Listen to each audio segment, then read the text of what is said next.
Bem-vindos ao podcast Empoderamente, o podcast que busca inspirar e capacitar você a alcançar o seu máximo potencial. Eu sou a Gélia Azevedo e eu sou a Dani Benevides. Nós estamos aqui hoje com uma responsabilidade grande, meu povo. Uma responsabilidade grande, vocês vão entender daqui a pouco. Nós queremos agradecer aos nossos patrocinadores. Começa aí, Dani. Então, primeiro nós queremos agradecer o LS Design.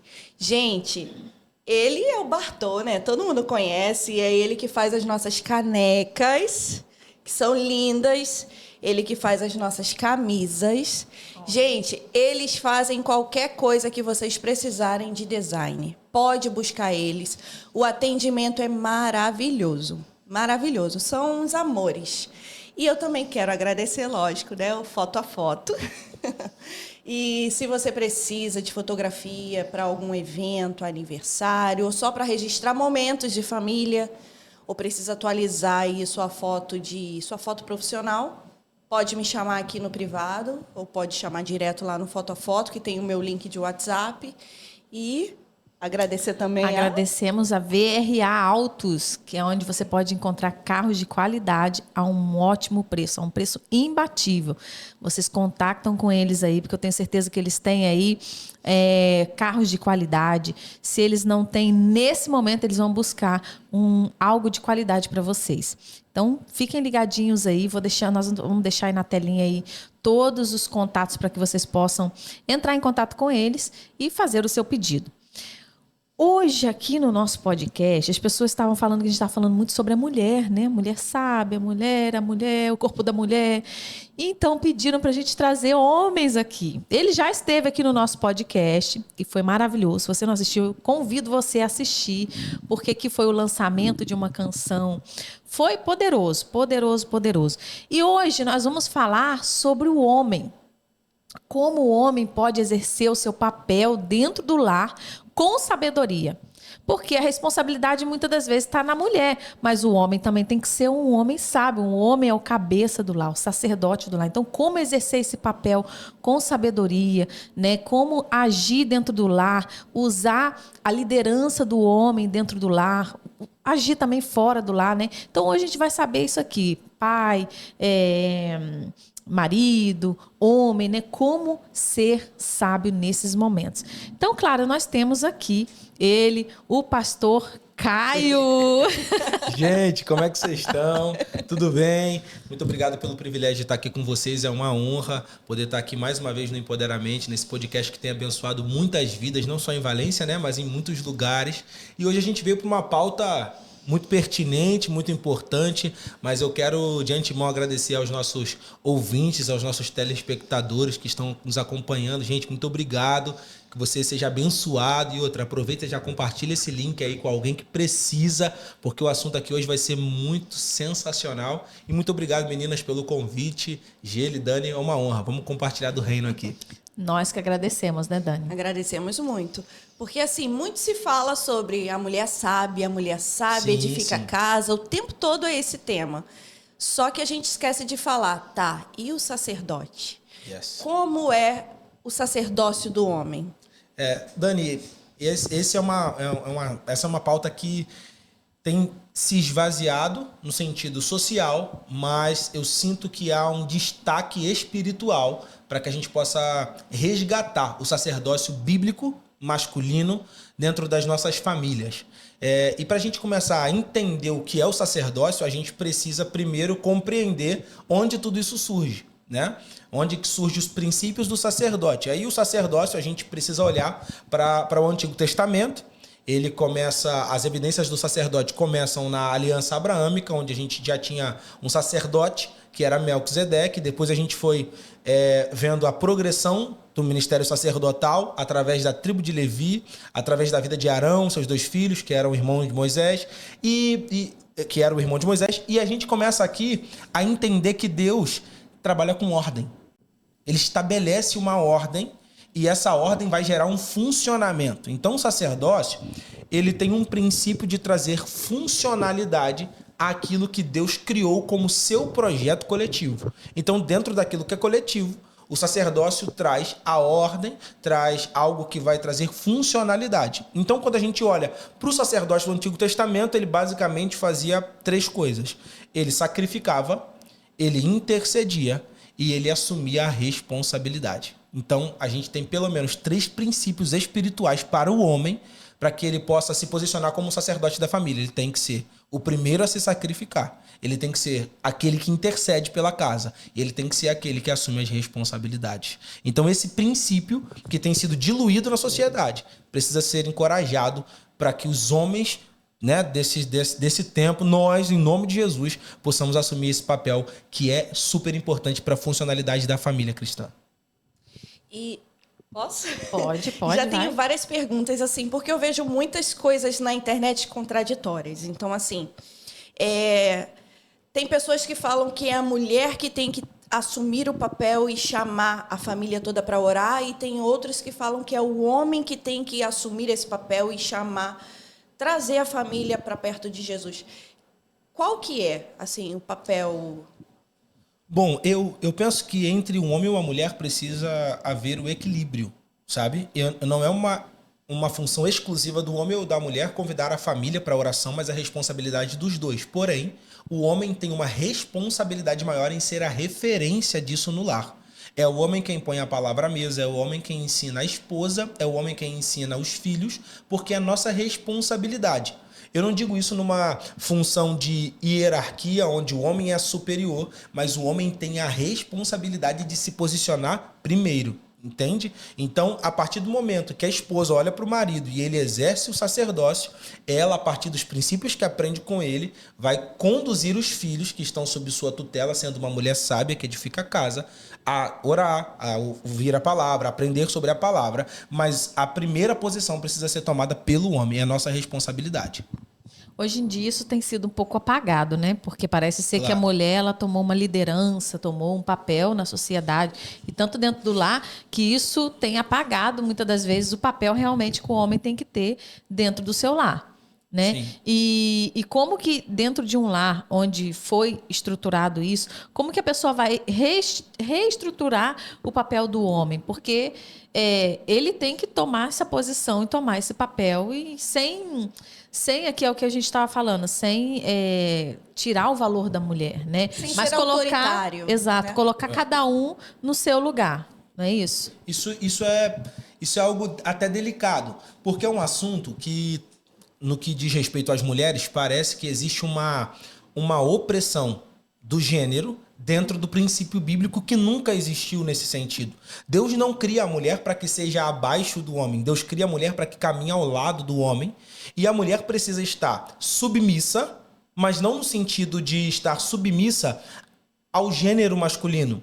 Ela precisa estar debaixo de uma missão. Então, todo homem que exerce uma missão tem a sua mulher como sua auxiliadora, sabe? E como resgatar isso? Como eu posso trazer a mulher a essa compreensão? Eu preciso partir do pressuposto daquilo que Cristo é. Se eu sou como Cristo é, se eu tenho em mim as qualidades do caráter de Cristo, é quase que inevitável uma pessoa não querer seguir a Cristo, sabe? É muito difícil uma mulher resistir àquilo que Cristo é. Então, muitas mulheres estão tendo conflitos para assumir posições da submissão ou da mulher no lar, porque os homens não carregam em si a missão de Cristo em seu caráter. Então, eu acredito que o resgate desse equilíbrio está no homem que decide seguir a Cristo e trazer os elementos de Cristo ao seu caráter. E a sua mulher, vendo isso, também coloca-se na posição que é devida, sabe? Então, eu acredito que toda essa palavra que existe acerca do empoderamento feminino, da independência feminina do homem, é o machismo e o feminismo, né? Eu gosto de uma frase que um pastor chamado Anderson Silva fala, e eu não sei se é de autoria dele, mas ele fala que o machismo é um câncer e o feminismo é um band-aid. Ou seja, existe uma doença e o feminismo não é a solução para isso. A mulher que decide, não, eu tenho que assumir a responsabilidade, eu tenho que fazer. Não, você tem que entender o seu papel e a funcionalidade que o seu papel tem, e assim as coisas vão assumindo o seu devido lugar e o seu devido equilíbrio. E o homem que carrega em si o caráter de Cristo, Dani, ele vai conseguir dirigir a sua própria esposa para a sua própria função, para que ela possa produzir da maneira correta. Tem homem que pensa que ser o sacerdote do lar é colocar comida dentro de casa. Né? Tem homem que pensa isso. E E assim, eu gostaria que você falasse um pouquinho sobre isso, né? Porque ele acha que ele chega dentro de casa e acabou, né? É bem típico de homem, né? Sentar na frente da televisão E ser e ali, servido, né? e ser servido como eu já fiz a minha parte. E não é bem a assim, mulher porque ficou em casa e... exato. A mulher tem o dever de fazer as coisas, por exemplo, ensinar os filhos a palavra, ensinar as Claro. coisas. E ele esquece que ele também tem esse papel muito importante. Eu estava vendo outro dia que uma mulher cristã, ela influencia o evangelho na vida do seu filho um pouco por cento, era 23%, 12%, algo assim. Sim. E o homem é 93%, sim, quando o homem também é cristão, né? Então isso influencia muito dentro do lar, para ver o papel que o homem tem dentro do lar, que é importantíssimo, né? Claro. Bom, quando eu olho para a figura do sacerdote, o que me chama a atenção, Dani, é que um sacerdote em si, um sacerdote bíblico, um pastor, uma pessoa que lidera, ele lidera pelo menos em 3 camadas: a espiritual, a emocional e a física. Então, quando eu supro as necessidades físicas, eu ainda preciso suprir as necessidades emocionais e espirituais do lar. O fato do homem sair de casa para trabalhar e voltar com o alimento é uma das suas obrigações. Ela não supre todas as obrigações. A convivência não se dá só pela comida na despensa ou em cima da mesa. Precisa ter afeto, atenção, carinho, responsabilidades emocionais com a mulher, que também trabalha dentro de casa, porque estar em casa cuidando de criança ou fazendo as atividades domésticas também é um trabalho que desgasta, que traz frustração, que traz conflitos na mente, como um trabalho numa empresa, no escritório, numa fábrica. Então, o homem precisa compensar as 3 áreas da nossa existência: corpo, alma e espírito. O fato de você trazer comida para a mesa não te faz um sacerdote, te faz um provedor. Mas provedor, diga-se de passagem, qualquer um pode ser. Qualquer instituição pode ser. Mas o verdadeiro sacerdote, ele traz a comida para a mesa, ele traz o alimento para o coração e ele traz a palavra para o espírito. Sabe? As pessoas que pensam que trazendo comida para a mesa podem sentar em casa, esticar as pernas e deixar tudo como está, ele está sendo negligente. Porque Cristo, ele nunca liberou pessoas só com o pão. Ele sempre tinha a palavra, ele sempre tinha um cuidado afetivo, emocional, e ele trazia uma completude às 3 camadas da existência. Então, o sacerdócio não está atrelado só à provisão, sabe? E aí eu deixo um conselho, porque eu já cuidei de casais, eu sou casado há 8 anos com a minha esposa, e o que eu mais noto é que nós estamos tentando suprir fisicamente as carências da alma. E isso não vai acontecer dessa maneira. A funcionalidade, a mulher precisa se comunicar, a mulher precisa ser bem tratada, a mulher precisa ser ouvida, a mulher precisa ser compreendida. E o que nós estamos fazendo muitas das vezes, e é responsabilidade nossa, como sacerdotes, a gente precisa se posicionar nisso. A gente está chegando em casa e a mulher começa a falar, e a gente acessa o telefone e acabou. A gente ouve, mas não dá atenção, sabe? Só que nós precisamos dar a atenção devida, porque senão as coisas vão ficando desequilibradas e nós não vamos tendo o cumprimento do nosso propósito. Caio, mas é só afetivamente que a gente precisa dar atenção? Não, espiritualmente também. Não queira requerer uma vida espiritual da sua esposa e do seu filho se você não constrói isso dentro da sua casa. Se você não lê a Bíblia, não queira cobrar que as pessoas da sua casa leiam a Bíblia. E se você não ora, não queira cobrar que as pessoas orem, porque a gente só pode colher aquilo que a gente planta. Sabe? E na nossa casa, a gente precisa suprir, ele respondendo a sua pergunta, as 3 camadas da existência: corpo, alma e espírito. Uau. É verdade. Eu estava pensando aqui agora, né, sobre o que você estava falando, e você falou algo aí, né, importante sobre isso, sobre o homem que às vezes ele chega em casa e acaba ele desconectando no telefone. O homem, o lar para o homem é um lugar de descanso, né? Porque ele está o dia inteiro trabalhando fora. Mas a mulher talvez não seja um lugar de descanso. É lugar de trabalho. A mulher está trabalhando o tempo todo, está tirando a poeira, está limpando a cozinha, está fazendo almoço, está fazendo janta, está arrumando os filhos, está, né, tá o tempo todo trabalhando. Então a mulher, o lar não é um lugar de descanso. E aí muitas das vezes acaba tendo contritos aí, né? Conflitos aí, por causa que a mulher quer dar uma volta para descansar e o homem quer estar na casa Descansar em descansando. casa. Exatamente. E aí Sim. existe um problema grave, né? Aí, né? O sacerdote, ele é o primeiro a sacrificar. Desculpa, mas essa é a nossa responsabilidade. Sabe que eu tenho um filho de 5 meses. E eu coloquei na minha mente que o primeiro a levantar da cama quando ele chora no meio da madrugada não tem que ser minha esposa. Porque o primeiro a se sacrificar precisa ser eu. É minha função como marido. Se tem um invasor na minha casa, o primeiro a sacrificar a segurança precisa ser eu. A minha esposa não pode ir lá para resolver, tem que ser eu. Então, se eu chego na minha casa, o primeiro a abrir mão precisa ser eu. Eu preciso olhar com visão.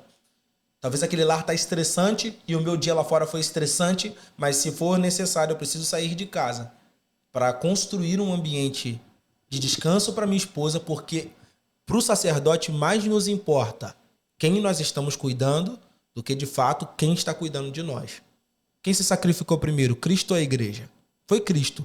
E a Bíblia nos diz que nós devemos amar as nossas esposas como Cristo amou a igreja. Então, se eu não sou o primeiro a me sacrificar, eu não estou cumprindo o meu sacerdócio. Só que, um adendo, muitas mulheres não têm valorizado o sacrifício dos sacerdotes. E me desculpa, meninas que estão me ouvindo, mulheres, esposas, mas a verdade é que o homem chega em casa e muitas vezes ele se sacrifica, ele se esforça, ele até se propõe a fazer alguma coisa, mas porque ele talvez não levou no lugar onde a mulher queria ir ou não proporcionou o nível da expectativa, ela não soube se contentar com o que ele poderia oferecer no dia.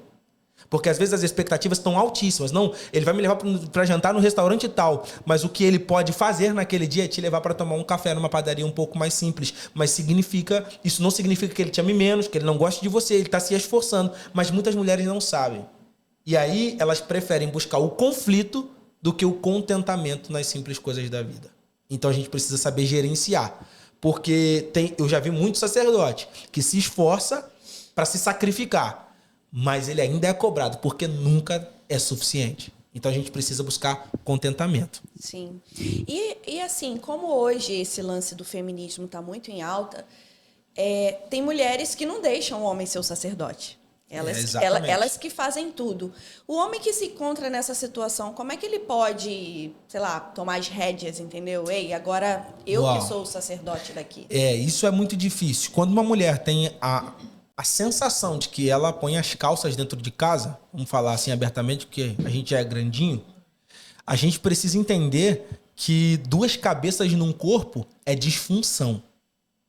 Então, como o homem pode resgatar isso? Ele vai ter que se posicionar e não negociar a sua posição. Porque muitos homens negociam a posição. Ela já está tomando a decisão mesmo? Ela já toma conta das contas? Ela já toma conta do dinheiro? Ela já toma conta... Eu não estou dizendo que a mulher não possa fazer isso, sabe? Eu estou dizendo que os ambientes de decisão, eles precisam ser conquistados com credibilidade. Então, a gente vai primeiro fazer uma análise, Dani. Por que essa mulher está tomando a decisão no lar? Por que ela está sendo a líder do lar? Porque o homem é fraco? Porque o homem não se posiciona? Porque o homem não tem crédito? Ou simplesmente porque ela tem um temperamento, né, que ela quer dominar? Porque ganha mais. Sim, ou porque ganha mais. Gente, posso falar uma coisa aqui, uma particularidade? Eu, no Brasil, sempre servi a igreja. A Ana ganhava quase o dobro do meu salário. Só que ela nunca pagou as contas de casa. Porque todas eram minha responsabilidade. Luz, internet, água, gás, compra, tudo. E aí, quando ela se propunha a pagar, eu falo, olha, ajuda a nossa família de outra maneira, porque essa responsabilidade é minha. Porque o líder dessa casa sou eu. Esse é o meu sacrifício. E é a minha maneira de tomar os ambientes de decisão. Sabe? Então, assim, o fato de você ganhar mais, o fato de você pode ter mais inteligência, mais formação acadêmica, isso não te coloca. E como o homem pode resgatar isso? Se posicionando, dizendo, não, eu preciso decidir primeiro. Eu preciso que você se comunique. Sabe? E ele precisa passar para ela a segurança que ela necessita para acreditar nele. Porque, sei lá, 80% dos casos, isso não é um dado científico, é um dado do pastor Caio. As mulheres que tomam a decisão em casa é porque os homens decidiram se acomodar e não cumprir o seu papel como sacerdote.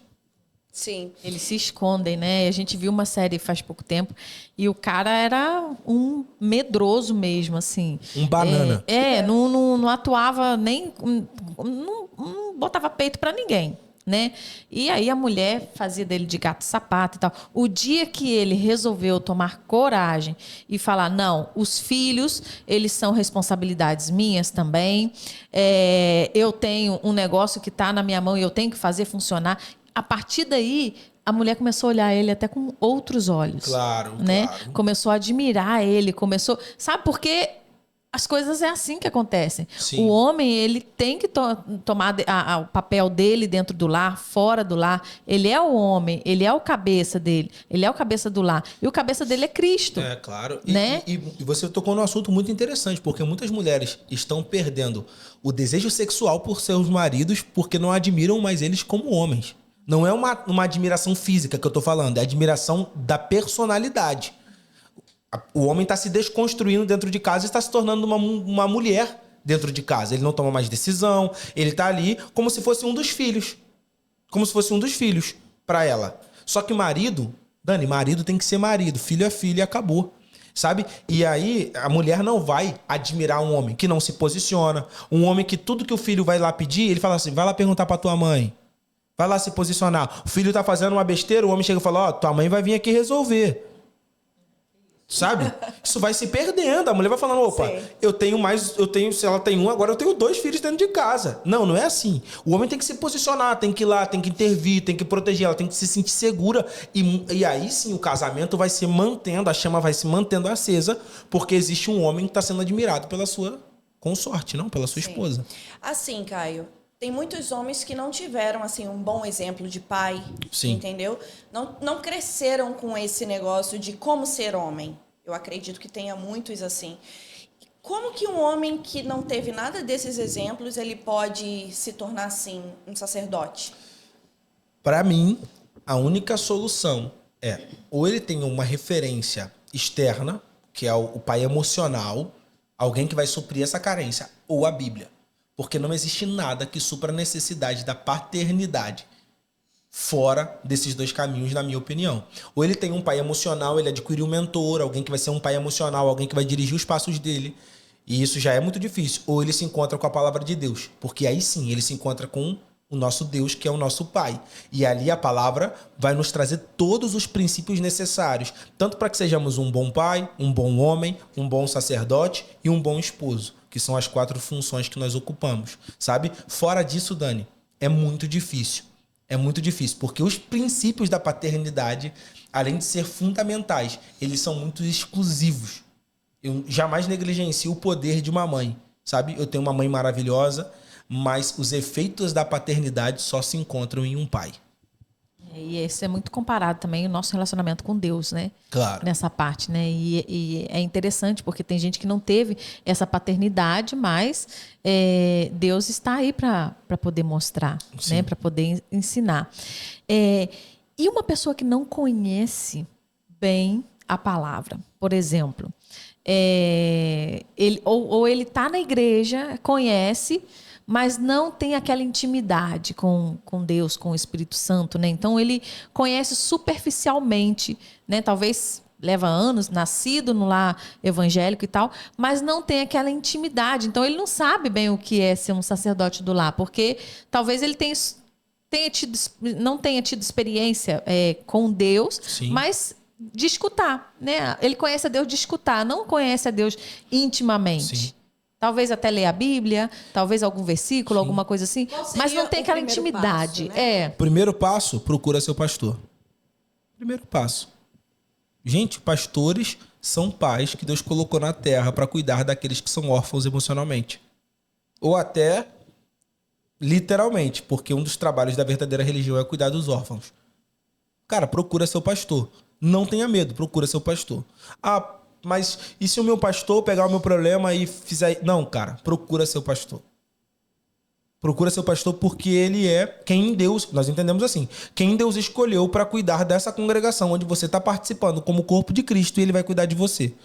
Salvo, claro, que existem pessoas que já sofreram com pastores e tudo mais, uma frustração. Mas na maioria dos casos, o primeiro passo e a primeira decisão para você se tornar alguém diferente é buscar o seu pastoreio, porque ele vai cuidar de você, vai identificar seus problemas, vai identificar quais ações você precisa tomar de maneira correta para buscar as soluções, não que você quer, mas a que de fato você precisa, sabe? Então, o primeiro passo é procurar o seu pastor. O segundo passo é ter disciplina bíblica. E isso daqui é muito interessante, porque você precisa entender que como pai, que como homem, você tem que estar disposto a assumir responsabilidades. Não tem como ser um cristão profundo se você não lê a palavra. Se você não tem conhecimento da palavra, das escrituras. E outra, por mais que você ouça todos os dias, parar e meditar na palavra é totalmente diferente. É a mesma coisa que eu ouvi todos os dias falando sobre uma Ferrari não, a Ferrari tal, tem tantos cavalos de potência. E eu sei tudo, porque já ouvi tudo, já vi todos os programas de carro e de esporte. Mas no dia que eu sentar e ligar aquele motor e acelerar, é uma experiência totalmente diferente. Assim é como a palavra de Deus. Você pode ouvir. Lembra de Jó? Antes eu te conhecia de ouvir falar, agora eu te conheço porque ando contigo. Existe uma grande diferença, um abismo de diferença daquele que ouve e daquele que lê, daquele que busca, daquele que prescruta o texto, daquele que busca a palavra. Então, você tem 2 passos para tomar agora. Procura seu pastor e se dedica à leitura da palavra, e isso vai mudar a sua concepção do sacerdócio masculino, da paternidade e tudo. Sobre essa parte de leitura da palavra, é importante ter um momento sozinho, um momento familiar, Como assim? Como estruturar um momento familiar de oração e de leitura bíblica? Tá, aqui são três pontos. Primeira coisa, depende se esse homem já é um sacerdote, já é um líder do lar. Se ele tiver uma família, é importante que ele se posicione de maneira direta com a sua família. É importante que ele traga os filhos à mesa, a esposa à mesa, abra a palavra, leia a palavra. Eu tenho feito isso com a minha esposa. A gente acorda e na nossa rotina a gente senta à mesa antes do café da manhã e a gente bota o nosso filhinho ali no carrinho e a gente lê. Inclusive, nós estamos lendo Eclesiastes, deixo por recomendação, que é um livro de sabedoria incrível. Eu leio um capítulo, ela lê outro, a gente fala daquilo que a gente entendeu, aprendeu a lição do dia, a gente ora para entender o que Deus quer para o dia e para a semana, naquele momento, a gente se coloca à disposição do Espírito e aí a gente começa o nosso dia. E isso muda a nossa rotina. Isso muda a nossa história, porque agora o meu filho, ele não está aprendendo porque está ouvindo, ele está aprendendo porque está vendo. Nossa, que poderoso, sabe? né? Sim. A criança, tudo se estrutura a partir do que se vê, não do que se ouve. Sabe? Então não adianta eu falar sobre, eu preciso ser para ele, para que ele queira ser também. Então, vamos lá. Preciso de um momento sozinho? Preciso. Momento de solitude, eu e Deus, para Deus tratar comigo. Se eu sou um líder, preciso do meu momento sozinho e do meu momento com a minha família. Sabe? E aí, como estruturar? Defina como prioridade. O problema da nossa geração é que a gente tem uma tendência absurda para negociar hábitos. Antigamente as pessoas faziam a mesma coisa por muito tempo e a gente olhava até essa disciplina como algo ruim. A gente falava, nossa, as pessoas só fazem as mesmas coisas, acordam, vão para a lavoura, trabalham, comem, trabalham de novo e voltam para casa e dormem. Cara, isso é disciplina, sabe? E a nossa geração quer buscar a cada dia um hábito novo. Por quê? Porque não encontra contentamento em coisas simples. Então, não negocia, faz. Ah, não deu para fazer de manhã? Faz de tarde. Não deu de tarde? Faz à noite. Não deu à noite? Faz de madrugada. Mas faça, porque a disciplina constrói um hábito forte e isso nos traz também uma perseverança, né? Que tira esse negócio da gente negociar tudo que está fazendo. O melhor é de manhã ou o que você acha? Eu acredito que o melhor é a dinâmica de cada casa que define, né? Porque tem horários que tem que botar filho para a escola de manhã, a correria. Às vezes o melhor é no finalzinho da tarde ou melhor à noite. Não importa. Eu acho que não tem um horário que seja melhor, sabe? Eu acredito, na minha casa funciona melhor de manhã. Acordo pela manhã, antes de preparar meu café, sento com minha esposa, meu filho e a gente consegue. Mas não, eu acho que o melhor é fazer. Sim, porque tem gente que acorda de madrugada para ir trabalhar. Vai trabalhar às 4 da manhã. E o importante é você colocar seus filhos também, né? Você não vai acordar seus filhos de madrugada para fazer antes do pai trabalhar. E, assim, existe algum tipo de hábito que um sacerdote do lar deve cultivar diariamente? Claro, com certeza. Uma das funções do sacerdote é ir até o altar. Então o altar hoje é o seu coração e o sacrifício somos nós. Um sacerdote precisa frequentar o altar da oração, cara. O problema da nossa geração é que os homens estão parando de orar. Sabe que nos cultos de oração hoje, eu não sei aqui na Espanha, mas no Brasil eu tenho uma experiência um pouco maior.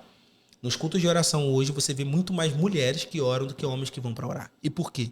Porque o homem está fazendo do trabalho um culto. Mas trabalho é serviço, não é culto. Culto é o que você presta quando está diante do altar. Sabe? Trabalho não é culto. Não se contente em trabalhar. Ah, eu estou trabalhando muito. Uau! Você está achando isso incrível? Beleza, mas quanto tempo você está passando no altar? Ah, não, pastor, mas eu não tenho tempo porque eu estou trabalhando. Então, cuidado. Porque às vezes o seu trabalho está virando seu Deus. Sabe?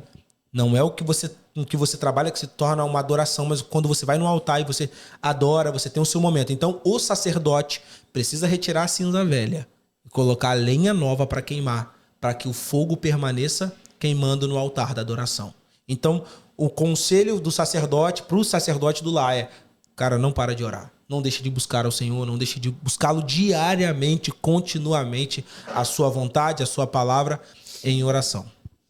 Nós vemos aí em Provérbios 31, né, que fala sobre a mulher sábia, que dá, assim, é muito claro como que ele descreve uma mulher sábia. Características, as características. Né? Existe alguma passagem da Bíblia que tem essas características para o homem? Ou, não sei, alguma... Mesmo que não seja assim como o Provérbios 31, que está completo, né? Sim. Quem cumprir o Provérbios 31 aí, o que diz da mulher sábia, é uma mulher perfeita, né? Mas do homem, por exemplo, existe alguma passagem bíblica que diz isso? Ou estão soltas? Ou... Sim, existem algumas passagens bíblicas que vão definir a posição do homem. Se eu não me engano, Efésios capítulo 5... Se eu não me engano, é o versículo 23. Vai falar sobre como o esposo deve amar a sua esposa, que é como Cristo deve amar a igreja. Você tem a carta que Paulo escreve a Timóteo, onde ele descreve como deve ser o homem que deseja buscar a liderança na igreja. O homem deve ser polido, honroso, temperado, amar a sua família, esposa de uma só mulher, não ser dado ao vinho, ser hospitaleiro, ser cuidadoso. Então, eu aconselho que as pessoas leiam as cartas do apóstolo Paulo, porque ali existem muitos conselhos pontuais que servem para a construção da nossa masculinidade. E assim, você falou sobre a oração, a importância da oração. Para aquelas pessoas que estão nos ouvindo assim, cara, mas eu não sei orar. Assim, existe um modo específico de orar. O que você aconselha? O que eu aconselho e o que eu trago sobre a oração é que a oração é um diálogo. A oração, ela é algo muito mais simples do que a religiosidade apresenta. Então, se você não sabe orar como alguém, ore como você. Você não precisa orar como o pastor que tem experiência de 25 anos de ministério. Você precisa orar como você. Sabe quando o seu filho é pequeno e está aprendendo as palavras e vem te pedir alguma coisa? Você não fica exigindo que ele fale como um acadêmico de letras, não? Porque você entende o que o seu filho está falando e a necessidade que ele está apresentando, sim ou não?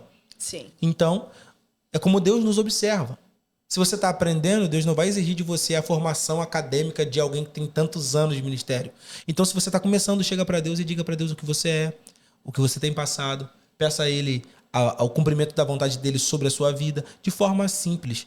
E sabe uma outra maneira de nos conectarmos a Deus que as pessoas têm banalizado, e eu quero deixar aqui por recomendação, porque o primeiro homem é Adão. Sabe? Se eu pudesse sentar numa mesa com algum personagem bíblico que não fora Cristo, era Adão. Pra mim, ele é o personagem mais interessante de todos. Por quê? Fiquei curiosa agora também. Porque ele é o produto perfeito da criação do Pai. Adão é quem Deus decidiu fazer com as próprias mãos, esculpindo do barro um boneco e soprando nele o ruach, a sua essência. Porque Deus não estava soprando o ar. Deus estava soprando a sua essência naquele ser. Adão, ele era o homem perfeito. Ele carregava a essência do Senhor de uma maneira que, para mim, difere em todos os aspectos. Biológico, fisiológico, espiritual, psicológico, emocional. Adão não foi preparado para morrer e ele via a glória do Senhor todos os dias. Ele via a glória do Senhor todos os dias. Ele conversava com Deus todos os dias. Sabe? Eu não sei quanto tempo Adão passou no jardim sem pecar. A gente quase não fala sobre isso. Mas e se ele passou um tempo assim que para nós seria, vamos dizer assim, 1000 anos dentro daquele jardim, só vendo a glória do Senhor e conversando com Deus, e entendendo Deus e sendo como Deus e agindo como o Senhor. Sabe, Adão me chama muita atenção, porque ele para mim é extremamente diferente em todos os aspectos. Ele viu a terra perfeita, ele viu os animais perfeitos, ele viu uma estação sem pecado, o que nós nunca vimos. Sabe? Ele viu o plano perfeito de Deus sendo realizado. Eu imagino que tudo era diferente.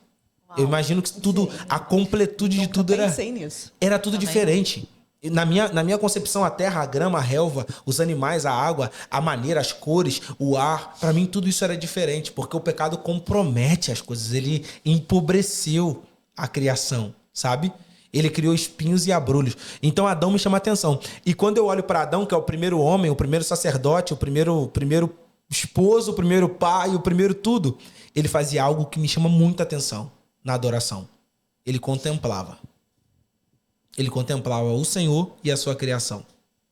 E cuidava do seu próprio jardim. É isso que Adão fazia. E isso me chama atenção. Então, o meu maior conselho hoje aqui, para o homem que quer ter contato com Deus, é: não deixe de contemplar o que Deus fez. Sabe? Isso eu ia te perguntar agora, porque assim, um homem que teve toda essa experiência, viu tudo isso, como pode um homem assim, né, deixar tudo isso por um prazer momentâneo, né? O que passa com a gente hoje, né? O que passa com a gente hoje. Mas, por exemplo, ele conversava com Deus, ele falava, ele tinha aquela intimidade com Deus tremenda, né? E de repente, ou segundo a minha visão, de repente, talvez não tenha sido tão de repente assim, mas como pode assim ele cair nesse, sim, não é? É algo assim, se a gente...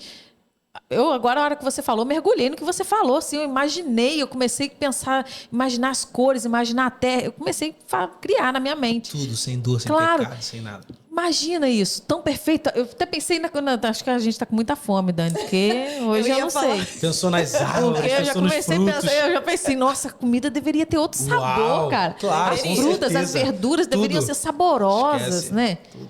Como é que pode, então, assim, deixar tudo isso... Sabe, por uma coisa, por um prazer, por um... É que não tem nada mais perigoso na vida que um momento. Um momento. Um devaneio. 5 minutos. 10 minutos. E isso com tudo, né? Com tudo. Porque assim, a gente sabe, igual assim, do corpo. Você sabe o que você tem que comer. Só que você quer o prazer. Por um momento. Igual o que a gente estava conversando. Você quer um McDonald's, você quer um croissant. Você sabe que aquilo ali vai te fazer mal, mas você quer. Por um momento. Sim. Você fala assim, não, só vou comer agora, as outras refeições todas vão ser saudáveis. Sabe? É o risco do momento. É porque meu telefone não tá aqui, mas uma vez eu pensando sobre isso, eu escrevi, acho que foi uma única vez que eu escrevi uma poesia na minha vida. E eu escrevi uma poesia sobre Adão. E eu não me lembro agora de cabeça para dizer para vocês, mas eu falava nessa poesia sobre o lapso temporal. Adão, ele por um momento perdeu toda a eternidade. Como perfeito, sabe? Então, assim, Paulo fala algo, ele diz: aquele que está de pé, cuide para que não caia. É simples, né? Mas é profundo. Ele está dizendo que não existe posição que você não possa cair dali. Então, assim, como? Tomando cuidado com os nossos momentos. É por isso que eu digo que a nossa vida, ela está subsidiada em Cristo. Porque se nós nos colocarmos em nossa própria força, a gente vai cair. Mas se nós estivermos em Cristo e por sua graça, ele é a rocha inabalável. Ele é o único que nunca caiu. Ele é o único que nunca pecou, o único que nunca feriu, o único que nunca tropeçou, o único que nunca... Nada. Ele permanece inabalável. É por isso que Paulo vai dizer, se eu não me engano, Colossenses 2, versículo 6. Assim como recebestes a Cristo, também permaneçam nele, enraizados e edificados nele. Por quê? Para que não possamos cair. Sabe? Então por eu isso penso que é Jesus veio, né? Porque, claro, porque se a gente tentar com a nossa própria força, não dá certo. Não dá certo. É a graça que nos sustenta. É a graça. E é aquilo, né? A gente aprende com muita coisa. Adão peca por sua própria responsabilidade, mas o contexto de Adão, naquele momento, a culpa é dele, claro. Mas o coração dele foi acessado por alguém que ele tinha muita segurança, que era Eva. E aí quando ela propõe comer, talvez ele, por um momento, ele falou, poxa, é Eva, né? Vamos comer, né? Deus me deu, né? É Ele Eva, né? amava ela também. É Eva, né? Então a gente tem que tomar cuidado com as Evas que acessam o nosso coração, que por um momento podem te levar a uma destruição permanente. Sim. É Interessante. verdade, gente. O negócio aqui. Mas aqui, a culpa não é de Eva, não, viu? A responsabilidade é de Adão. Tanto é que quando Deus desce no jardim, ele não chama Eva, viu? Ele chama Adão. Ele fala, Adão, o que você fez? Ele não chama Eva. Foi a mulher que tu me deste, não. Aí começa Freud. Cara, colocando isso a é culpa no muito- outro. Aí, Isso é muito poderoso. Aí começa a fraqueza do sacerdócio. Porque o seu sacerdócio enfraquece quando você transfere a sua responsabilidade para quem é o vaso mais frágil. Mas pro próximo a gente fala sobre isso. Falando aqui, voltando aqui sobre o sacerdote no lar. Ser sacerdote no lar significa que o homem tem sempre a última palavra? Ah, mas é claro que não. Mas significa que sempre haverá concordância entre os dois. Sabe? Gente, essa ideia de que o homem tem que determinar, isso é utópico. Porque a mulher tem capacitações que os homens não têm. Então seria tolo da minha parte querer definir a decoração da minha casa sabendo que a minha esposa tem, sabe, uma gama muito melhor de definição sobre aquilo. Ou não só sobre a decoração da minha casa, sobre várias coisas, sobre a escola que meu filho vai estudar, ou sobre alguma coisa, eu entendendo que ela tem melhor capacidade que eu. Mas precisa haver o quê? Concordância. Sabe? Então, o homem não é que determinantemente terá a última palavra, mas talvez ele tenha o último aval. Não, tudo bem, é isso. Vamos fazer, vamos acontecer. Mas aquela palavra, a palavra de direção pode vir da mulher, pode vir do homem, só precisa haver uma comunicação ali exata, sabe? O que não pode haver também é uma mulher tomando decisões sem consultar o seu marido, sabe? Porque eu penso que muito diz que tem que ser assim. Eu acho que as pessoas confundem muito, né? Quando falam assim, o homem é o cabeça da casa. Não, é o homem que vai mandar sempre. E a mulher... Mas porque o cabeça não é só quem... Não é o mandar. Porque nós não mandamos nesse sentido. Não é uma ordem. É isso que a gente tem que desconstruir. A minha mulher não é a minha funcionária. A minha mulher é minha parceira. A gente decide junto, a gente compartilha. Sabe? Mas Caio, eu me exponho para tomar a última palavra para eu assumir a responsabilidade do bônus ou do ônus. Estão comigo nessa ou não? Sim, sim. Sabe? Deu alguma coisa? Eu assumo a responsabilidade. Sabe? Eu defino, eu construo. Mas assim, não é eu mandei, eu vou... eu sou o cabeça, eu vou mandar, não. Até porque a cabeça precisa de um pescoço. Sim. Você já viu aí cabeça andando sozinha? Você não vê, né? Então, existe uma cooperação divina aqui, aonde o homem assume as responsabilidades das decisões, mas as decisões elas vão ser tomadas em conjunto, sabe? E é aquilo, cara, só pra gente não entrar muito nesse mérito. Se a mulher não deseja ser o suporte pro seu esposo e ela querer ser o cabeça, ela tem que tomar muito cuidado. Porque teve uma assim na Bíblia e ela não era muito legal, não. O nome dela era Jezabel. Esposa do rei Acabe. Então, toma muito cuidado, sabe? Mas vamos nessa. Não, pode falar. Senão eu vou entrar aqui dentro disso aí. Não, porque é um assunto sério. A Dani pontuou sobre a última palavra, Dani. Isso fica numa polêmica muito grande, porque a gente acha que não é que tem que mandar. Não, o homem tem que mandar, não. Mas aí quando a mulher vem dar uma palavra e o homem está em concordância, aí eu acho que é o divino, eu acho que é o espiritual. Eu falo assim, opa, isso aqui é espiritual. Não, eu me comuniquei com a minha esposa e ela concordou e a gente está em concordância e tudo bem. Agora, quando o homem define tudo sozinho e não consulta a sua esposa, ele não está honrando ela como esposa. Ele está tratando ela como uma funcionária. Porque é assim, patrão não dá satisfação para funcionário, só manda fazer. Agora, quando eu tenho uma sociedade, eu preciso buscar, não é verdade? Uma coerência. Agora, a mulher que quer decidir tudo sem o marido, que toma cuidado. Pra Jezabel não tá influenciando a sua mente. Por isso que a gente vê muitos homens indo pro buraco, né? Claro. Porque começa a fazer as coisas sem consultar, a mulher vai saber, já vendeu alguma coisa que era deles e ela não comentou com ela. E vice-versa, né? Um monte de mulher que faz compras escondidas e não comunica com o marido. Não comunicam. E o dinheiro é de um, não é de todos. O dinheiro é da casa, não? Sim. Dinheiro é da família. Não é o que você ganha, o que eu ganho é nosso, né? Porque é uma só carne, não? Se não for para ser uma só carne, o propósito do casamento não está instituído. O que é meu é seu e o que é seu é meu, e inclusive os corpos. Sabe? Esse negócio de homem que fala assim, meu irmão, eu não vou me relacionar com essa mulher não, porque ela não tá merecendo, ou a mulher que faz isso com o homem para negociar uma posição, alguma coisa, isso tá errado. Porque quando você se casa, o seu corpo não pertence a você, ele pertence ao seu esposo. E o corpo do seu esposo pertence a você. Isso influi em o marido ou a mulher, né, mandar no corte de cabelo, por exemplo. Eu falo do corte de cabelo porque eu trabalho com salão, né? Trabalhei com salão. Tá? E eu via muito disso. Que o homem chegava lá e falava, qual é o corte que eu faço em você? E ele, carinho, amor, o que você acha? Fala, explica pra ela. Explica pra ela? Ou o homem também que fala, não, eu quero você com o cabelo largo, e a mulher gosta de cabelo curto. Ou eu quero você com cabelo curto. Eu gosto. Não, em tudo. Sabe? Porque assim, eu conheço uma menina, não só isso, tá? Sim. Mas é mais ou menos a mesma linha. Conheço uma menina e ela falando o modo que ela tratava a filha dela, eu falei assim, poxa, mas a filha dela já tem 3 anos e ainda amamenta. Eu falei assim, pô, mas você ainda amamenta? E ela, é que o meu marido não quer que eu pare. Quer que eu continue amamentando. Aí eu, mas você quer parar? E ela, quero. Aí eu, ué. Então, assim, é a mesma coisa. Sim, Entende? é complicado, porque é o seguinte, eu penso que no lance da estética, eu acredito que muitas mulheres procuram fazer o que o marido quer que faça para agradar mesmo. Sabe? Para que se sintam bem, mas na medida que estão agradando o esposo, eu acho isso muito louvável. Sabe? E em contrapartida, o esposo também. Sabe? O esposo que se veste como uma mulher gosta, corta... É porque o homem não tem muito corte de cabelo, mas assim... né? Você tem igual o meu, ou você tem igual o do Rafa. Mas não tem muito o que fazer, né, Rafa? A gente só corta o cabelo aqui, vamos passar 2 e tá tudo certo. Não tem...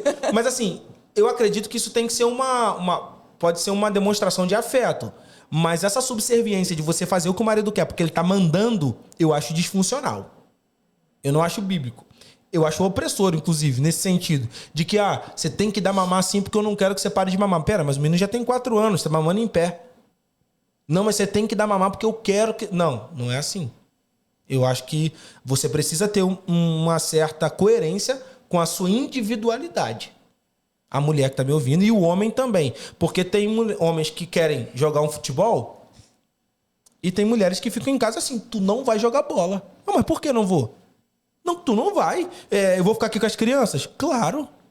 Qual o problema? Qual o problema disso? É seu filho também. Lógico. Não, mas isso eu tô falando, claro, daquele homem que, poxa, tá compensando em casa, ele trabalha, ele dá afeto, ele dá carinho, e numa sexta-feira à noite ele quer jogar um futebol com os amigos. O que é extremamente normal, natural, funcional e saudável. Né? Mas você não acha que talvez se a mulher proíbe é porque o cara já deu motivo no também passado? Pode ser. Mas eu acredito que tem muitas mulheres que proíbem só pra ser... Sim. Não vai, porque ela não tem um ciclo de amigas para frequentar. Não tem. Então, isso que eu Entendeu? vou te falar. Isso que eu... E você tocou num assunto muito importante, porque assim, o meu marido, ele gosta de jogar videogame, ele gosta muito de jiu-jitsu e ele voltou pro jiu-jitsu. Ele tem a coisa dele, sabe? Nós mulheres, eu acho que nós não temos a nossa coisa. Sim. Sabe? A nossa vibe. A gente não gosta de jogar videogame, a maioria, tá, gente? Eu sei que tem exceções. Claro. A gente não vai, assim, morrendo de amores pra academia. Ele vai morrendo de amores pro jiu-jitsu. Mas a gente gosta de fazer uma unha, a gente gosta de fazer um cabelo, a gente gosta de ir no cinema, a gente gosta de sair com as amigas, a mulher é muito mais coletiva. Mas é diferente, Gê. É assim... O futebol, o videogame, o jiu-jitsu é uma parada que é semanal, entendeu? Que é ali um encontro, que ali às vezes é uma coisa que não envolve dinheiro. Um exemplo, unha, você tem que ter dinheiro para fazer isso toda semana e às vezes o casal não tem.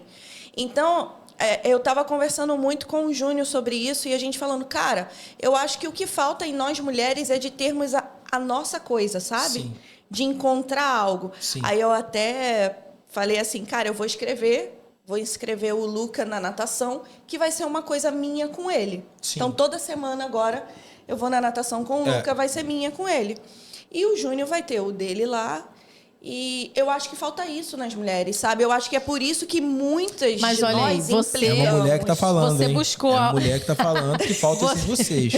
Você buscou algo pra você fazer com teu filho, mas e algo pra fazer pra você. Então, porque isso- o futebol é pra ele, Sim, o videogame é pra exatamente. ele. Exato. Isso eu ainda não encontrei, porque a gente estava conversando essa semana ainda. Gente, ainda vou encontrar algo pra mim. E ele falando, cara, você... Aí ele falou, você não gosta de dança? Por que você não faz alguma coisa assim pra você? Só que eu ainda não decidi. E eu falei, cara, é verdade. Ele tem o momento dele pra descarregar. Entendeu? Sim. Eu não tenho o meu momento assim. Ah, ok, fazer unha, muito legal. Ah, ok. Mas não é isso que eu tô falando. Entendeu? Eu acho que é extremamente saudável que nós tenhamos hábitos individuais. Sim. Geli, isso pra mim, cara, tem sido imprescindível. Eu converso sempre com a minha esposa. Adquira os seus próprios hábitos, porque isso fortalece a sua própria autenticidade. Você não se torna uma cumpridora das minhas programações. Você tem as suas, eu tenho as minhas e nós temos as nossas. Entende? Isso dá saudade, isso dá curiosidade. Ah, como é que foi lá hoje na academia? Ah, como é que foi lá no Gil? Como é que foi lá na aula de dança? Ah, você foi fazer natação? Como é que foi na natação? Ah, encontrei fulana, encontrei Beltrano e tal. Não, que fulana vai vir aqui em casa hoje tomar um café. Sua amiga? É, beleza. Então eu vou pegar o bem e eu vou sair com ele, vou dar um rolê e vou fazer isso. Sabe, eu acho que traz uma dinâmica para nossa rotina. Lógico que sim. E não deixa desgastar o A2. Sabe? A comunhão dos dois. Então é muito... Cara, você que incentiva a tua esposa a ter os próprios hábitos. A buscar coisas que ela gosta de fazer. Porque aí ela vai ficar feliz com ela mesma e isso vai transbordar no casamento. Olha só, às vezes é igual. Eu entendo muitas mulheres, porque tem mulheres que não têm amizades. Por exemplo, a gente está aqui, a gente está em outro lugar, a gente Sim, não está com as pessoas que a gente foi nascido e criado, né? Então, chegar aqui e fazer uma amizade, às vezes a mulher vive tanto ela e o homem, ela e o marido, que às vezes depois ela fica uma mulher introvertida, ela não consegue fazer Exato, amizade. Fica exato. totalmente dependente. Ela não consegue Sim. voltar a ter aquela identidade que ela tinha antes dela conhecer o marido. Porque nós mudamos quando a gente está com o nosso... Claro. A né? gente se dedica mais à pessoa. Claro. Só que a gente não pode esquecer aquilo que a gente gosta, né? A gente não Yes. pode esquecer aquilo que a gente é acostumado a fazer, porque o que você fazia antes de você conhecer o Júnior, né? Por exemplo, né? E muitas mulheres, através do casamento, perdem isso, através de um ministério na igreja, às vezes se dedica tanto ao ministério da igreja que se esquece de dedicar tempo para ela mesma. Sim. Ela mesma saber, poxa, o que eu gosto de fazer? Eu gosto de pintar, eu gosto de escrever, eu gosto de, sei lá, ver filme. Então vou fazer algo Fazer para alguma mim, coisa, isso. comigo, né? Então, assim, isso aí, dentro do casamento, às vezes até com filhos incluídos, né? Isso faz a gente se perder, tanto o homem quanto a mulher. Porque o homem também, às vezes, não, tem que levar comida para dentro do meu lar, eu tenho que trabalhar para fazer não sei o quê, uma criança que fica doente, você tem que fazer... Você fica tão involucrado naquilo ali que você esquece também de, vamos jogar uma bolinha. Vamos lá. Vamos parecer, comer uma tomar um carninha. café, comer uma carne, né? Se divertir. Isso é muito importante. Pro homem é mais fácil. Vamos e combinamos, né? Vamos lá. O homem é mais fácil. Choram as rosas. É verdade. Nem sempre. Nem sempre pra nós é mais fácil. É que a gente faz parecer mais fácil. Entendeu? Isso é verdade, tá? Olha, eu vi um Reels esses dias que o Júnior me mandou, que é assim, que o homem faz parecer tudo mais divertido, entendeu? É verdade. Que tipo assim, a gente vai lavar roupa, a gente não gosta de lavar roupa. Se o homem tivesse que lavar roupa, ele já teria ligado pros amigos, falando, bora marcar de lavar roupa? Vambora. Aí iriam já começar a disputar qual máquina ia... Tá entendendo? Qual máquina ia ser mais rápido, quem ia tirar a roupa mais rápido. O homem faz as coisas parecerem divertidas. É. E isso é verdade, cara. Eu tive uma coisa essa semana. Aí, Rafa. Não, isso aí foi Jesus. pra Maria. Eu tive que colocar um colírio no ouvido da Maria. Gente, pensa no algo, missão impossível, no olho da Maria. Missão Colírio, impossível. geralmente, gente. Vai no olho. Aqui, pra você que é mãe, tá me ouvindo aqui, tá bom? Colírio, aqui na Espanha também, no Brasil, geralmente a gente pinga no olho, não no ouvido. Caso você esteja pingando no ouvido a partir desse podcast, por favor, Provavelmente coloca foi aqui o olho. difícil por isso. Provavelmente a filha dela tava reclamando, porque, mãe, pelo amor de Deus, é no olho. Pra vocês verem o nível, né, gente? Eu fui tentar colocar, gente, missão impossível, impossível, impossível. E aí a gente acaba estressando, a gente acaba, né, falando e tal. A menina tava em pranto já. Eu falei, não vou colocar mais. Não vou colocar, porque eu tinha pingado em todo lugar. Menos no olho. Vai o Rafael com a Maria. Meu Deus do céu. E o Rafael não é paciente, não. Mas ele sentou com a Maria, vamos lá, não sei o quê. Abre o olho, fecha o olho. E não sei o quê. Eu falei, você conseguiu pingar o negócio no olho dela? Sim. Falei, mas entrou? Sim. Falei, caraca, então você vai ficar encarregada agora de pingar o negócio no olho da menina. Porque... E ela não chorou. E ela falou, mamãe, o papai me ensinou uma estratégia. Olha aí, que legal. É Você isso. sabe o tempo que eu fiquei com ela pra botar o colírio no o dom olho dela? sacerdotal. Foi. É terrível, né? Isso ué. acontece. Mas, cara, é por isso que a gente tem que ter as nossas individualidades. Entendeu? A Ana fala, não, eu tenho um bebê de 5 meses. Ela acha que ele tem preferência por mim, mas não existe isso. Ele tem só 5 meses. Não, mas porque com você? Eu falo, comigo não. É nós dois. Mas, assim, o homem, ele faz as coisas parecerem ser mais fáceis. Tanto é que a gente pode sentar com outro homem aqui em qualquer lugar que parece que é um amigo de 10 anos conversando 10 minutos. Pô, vamos lá em casa, não, vamos comer alguma coisa. O homem tem essa facilidade.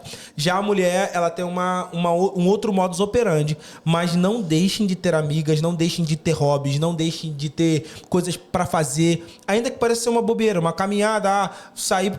Cara, vai. Porque isso vai ser bom pra sua mente, vai ser bom você ter outras pessoas, outras culturas. Esses dias eu fui levar a minha esposa pra tomar um café com umas meninas aqui da cidade, são novas. Eu falei, você tá igual adolescente, novas amigas, novo colégio. Sabe quando você entra numa nova escola? Eu falei, vai, porque vai ser importante. Levei, ela super gostou, falou, nossa, adorei a história das meninas, muito legal, amizade e tal. E é assim que a gente vai atualizando a nossa vida, né? Sim. E a gente acaba na mulher, né? E aí, sim, aí eu tô pra te perguntar. Você tem o seu negócio, o seu hobby? Meu hobby é fazer minha unha, se eu tô sozinha. Tá né? fraca de hobby. Tá fraca de hobby. Isso não é. A verdade é essa, Rafa. Isso não é um hobby, gente. Isso é uma coisa que já tem que Isso é uma estética, ela já faz. Isso não é um hobby. Eu tô falando de tudo, Dani, teu hobby. Eu não tenho. Eu tenho que buscar o meu. Sabe que descobri o que eu gosto, que eu tenho que fazer? Andar na praia. Agora. Andar na praia. Boa.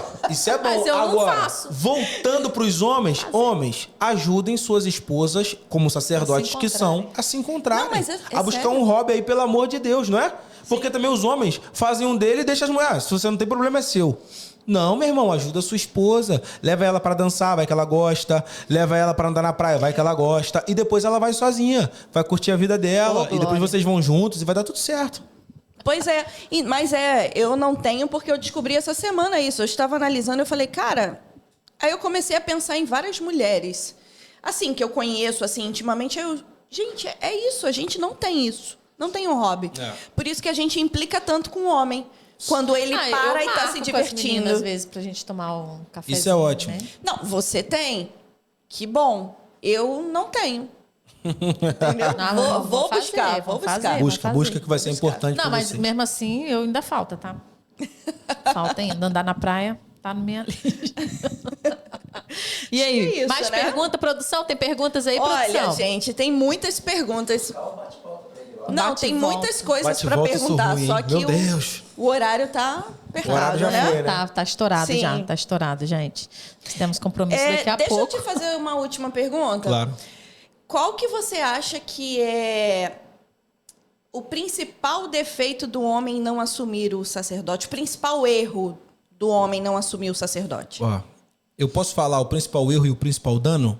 Pode. O principal erro do homem é querer se ausentar das responsabilidades. Isso o torna um eterno menino. Esse é o dano. Homens que não assumem o sacerdócio são eternos meninos dentro das suas realidades. Não encontram maturidade. Podem ter 40, 50, 60. São eternamente crianças. É a síndrome do Peter Pan. É o cara que quer ser criança para sempre. Então, o maior erro é o homem que não decide assumir responsabilidade. Pode perceber, um adolescente de 12 anos que decide assumir a responsabilidade de trabalhar pela casa, ele se torna um homem com 12 anos. Mas ele é um homem. Mas aquele que se ausenta da responsabilidade é eternamente uma criança. E crianças não devem se casar, crianças não devem assumir, pagar conta, criança não tem que ter dinheiro, criança tem que ser cuidada para sempre. Então, o maior dano para mim da masculinidade são os homens que enfraqueceram a capacidade de assumir a responsabilidade. Nossa, isso é tremendo. Não faz muito tempo a gente visitou uma pessoa assim, que o tempo passou, mas ele continua sendo o mesmo de sempre. Mesma pessoa de sempre. Mesmo fanfarrão de sempre. Mesmo, né? Fanfarrão, já sabe, né? Estiver me ouvindo nesse podcast, levanta e assume a tua responsabilidade. Sai da casa do teu pai e da tua mãe e se vira. É verdade. Então vamos lá. Vamos embora. Caio, tem alguma coisa que você gostaria de falar que a gente não fez a pergunta para você? O maior exemplo de um sacerdote é um outro sacerdote. Busca uma boa referência. Meu maior exemplo, pastor Paulo Barbosa, meu apóstolo, meu pai. Só isso que eu queria dizer para vocês. Que lindo. Que lindo. Gente, é muito bom, né? A gente muito bom. A gente ter essa figura onde a gente se espelhar, né? No caso, a gente não, mas a gente tem uma referência de marido, porque até para as mulheres é importante dentro do lar para os filhos, né? Lógico. Ter uma referência de marido. Porque a partir do momento que o seu filho começa a pensar, eu não quero, ou a sua filha, né? Começa a pensar, eu não quero um marido igual ao meu pai. Aí é doloroso. Agora, o momento que você olha para o teu pai e fala assim, eu quero um marido assim, com esses princípios, com esses valores, né? Então, quer dizer que tá indo bem, tá indo certo. Sim. Né? É isso. Então vamos fazer as perguntas de bate-volta? Isso, bora lá. Vai Posso lá. começar? Você já Bora. tem aí, Dani? Não vou fazer tudo isso, não. Então vai. Se quiser ler, mas tem muita coisa Vamos aqui nessa. que não é lá. Vamos lá, Caio. Um versículo. Efésios 3:20. Porque Deus é infinitamente mais poderoso para fazer muito mais daquilo que pedimos ou pensamos. Orar junto ou sozinho? Junto e sozinho. Os dois. Uma atitude diária que fortalece o sacerdócio no lar. Demonstrar amor. Pera. O que um sacerdote nunca deve fazer? Se ausentar das responsabilidades. Ai, Dani. Tá, o que é felicidade para você? Contentamento nas coisas simples da vida. Um livro. A Bíblia. Se você pudesse encontrar um personagem da Bíblia hoje sem ser Adão, quem seria? Sem ser Adão e Cristo, Sim. o apóstolo Paulo. Ok. É isso, gente. É. Acho que já foi aí, não? Já foi. Agora eu quero te pedir uma coisa para você olhar para esta câmera aqui, ó. Uhum. Imagina que o mundo inteiro vai estar te ouvindo agora, porque vai. Isso daí vai rodar. Meu o mundo Deus. inteiro. O que o pastor Caio gostaria de dizer a todas as pessoas que estão assistindo agora? Ame a Deus sobre todas as coisas e busque felicidade nas coisas simples da vida, porque elas sim são as coisas reais. Então não perca o seu tempo correndo atrás do vento quando Cristo tem uma estrada inteira de coisas extraordinárias para mudar a sua vida. Viva o real e não o ilusório. Deus abençoe. Muito eclesiástico, bem. hein? Sim. Né? Não é? Muito. Olha, eu quero agradecer pela tua presença Eu que aqui. agradeço. Mais Muito uma obrigado. vez, por disponibilizar o teu tempo aqui com a gente, né? Vindo aqui no podcast, né? As portas aqui estão abertas, você sabe? Muito As obrigado. portas aqui sempre Deus estarão abençoe abertas sempre. para Vamos fazer receber. um podcast com cada capítulo de Eclesiastes. Se quiser, a gente faz uma imersão aqui e vamos nessa. E eu preciso agradecer e preciso também louvar a Deus pela vida de vocês, pela porta, e dizer que nós estamos com um projeto de células aqui em Valência. As pessoas que quiserem, a partir do podcast, conhecer mais do nosso projeto, que é o projeto Visão Valência, você pode me procurar no Instagram, procura a Dani, que faz parte do projeto. Eu tenho certeza que vai ser uma bênção para muita gente, amiga. Olha, gente, então pode buscar aí. Fala o seu Instagram. O meu Instagram é PR Caio Henrique. Pode me chamar por lá, que lá a gente conversa no direct. E lá tem meu WhatsApp também. E, cara, tem sido um projeto extraordinário. A gente tem visitado casas na comunidade valenciana e Deus tem feito uma grande obra em muitas famílias. É verdade, gente. Nós quiser estivemos por aqui. presente e realmente foi tremendo. Glória a Deus Deus. tem falado poderosamente ali naquele lugar, né? Sempre que a gente pode, a gente está ali. E é maravilhoso a gente poder estar entre irmãos, né? Louvando e adorando ao Senhor e com uma presença maravilhosa, né? Sim. É maravilhoso, né? Estar em comunhão com os irmãos e principalmente com o Pai eterno, né? Exato. E queremos agradecer mais uma vez aos nossos patrocinadores, LS Design, Foto a Foto, VRA Autos. Nós vamos deixar todos eles aí para que vocês possam entrar em contato com eles, né? Tirar uma fotografia de qualidade, buscar profissionais adequados para aquilo que você deseja, né? Fazer algo personalizado, buscar um bom veículo a um preço incrível. Então, tá todo mundo aí, a gente agradece vocês por acompanhar. Temos a agenda com propósito, onde você pode ter todo o seu planejamento aqui diário. Nós temos um versículo diário para que você possa alimentar a sua fé e viver com propósito. Também temos aqui falando sobre saúde, né? Saúde mental, saúde física, cuidando da sua saúde, fazendo exercícios, cuidando também do seu planejamento financeiro. Então, está bem completa a agenda. Se vocês quiserem adquirir a agenda, entre em contato conosco para que possamos enviar a agenda com todo carinho para vocês. Nós temos em português e em espanhol. Você também pode presentear alguém que você conheça que fala espanhol. E é isso. Estamos esquecendo alguma coisa ou não? Sim, estamos esquecendo sim. Ó, não esqueça de curtir, compartilhar, comente. Ó, já vou te fazer um desafio. Marca aí e encaminha isso aí, ó, para 5 homens que você conhece. 5 homens. E marca a gente também lá, tá? Diz lá que você encaminhou. Exatamente. Tenho certeza que isso vai fazer lares mais prósperos e mais edificados. Amém? Então, é isso. Bora? Isso. Muito Bora obrigada, que agora a gente tem um compromisso maravilhoso também. Deus. Deus abençoe. Fica no ar. Obrigadão, gente. Beijo, gente. Valeu. Fica com Deus. Tchau. Obrigada. Tchau, tchau.